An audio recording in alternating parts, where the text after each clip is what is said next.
L'info écho avec Capital. Le chiffre du jour, 25 000, c'est en moyenne le nombre quotidien de nouveaux cas positifs à la Covid-19 enregistrés par Santé publique France la semaine dernière. Pour l'instant, l'Hexagone ne subit pas le même sort que le Portugal, actuellement en proie au sous-variant d'Omicron BA5. Le taux d'incidence a en effet continué de baisser pour s'établir à 260,3 contaminations pour 100 000 habitants entre le 14 et le 20 mai. La quasi-totalité des départements est enfin passé sous le seuil des 300 cas pour 100 000 habitants. À l'hôpital, la pression continue aussi de se relâcher.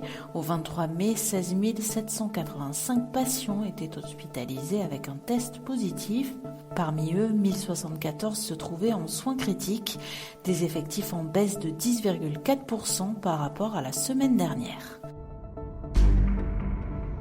Le coup de gueule du jour est poussé par Henri Buzy-Cazot, président fondateur de l'Institut du Management des Services Immobiliers, en réponse à l'absence de ministre du Logement dans le nouveau gouvernement d'Elisabeth Borne. Ni grand ministère, ni simple portefeuille ou encore secrétariat d'État, rien. Une première depuis l'instauration de la Ve République, et il s'agit là d'une erreur démocratique grave, selon notre chroniqueur. Au sommet de l'État, on ne comprend pas que le pays a bel et bien un problème logement, s'étonne-t-il, d'autant que l'immobilier n'a peut-être jamais autant pesé sur le budget des ménages et que le projet de loi à venir sur le pouvoir d'achat pourrait inclure un gel des loyers. L'info pratique Capital, payer avec votre pouce sans avoir à composer votre code PIN, c'est déjà possible avec une carte bancaire biométrique. Pour l'instant commercialisé par la BNP, ce nouveau produit va être lancé à grande échelle dans les caisses du Crédit Agricole, mais aussi dans les agences de la Société Générale. La Banque Rouge et Noire est encore en phase de test, d'autres suivront. Il faut dire que le produit a de quoi séduire les clients. Pour environ 2 € par mois, ils peuvent désormais régler l'ensemble de leurs achats avec le paiement sans contact, même au-delà du plafond de 50 €. En plus d'être plus rapide, le paiement est plus sécurisé. Pour connaître les réponses aux 10 questions que soulève cette nouvelle technologie, rendez-vous sur notre article.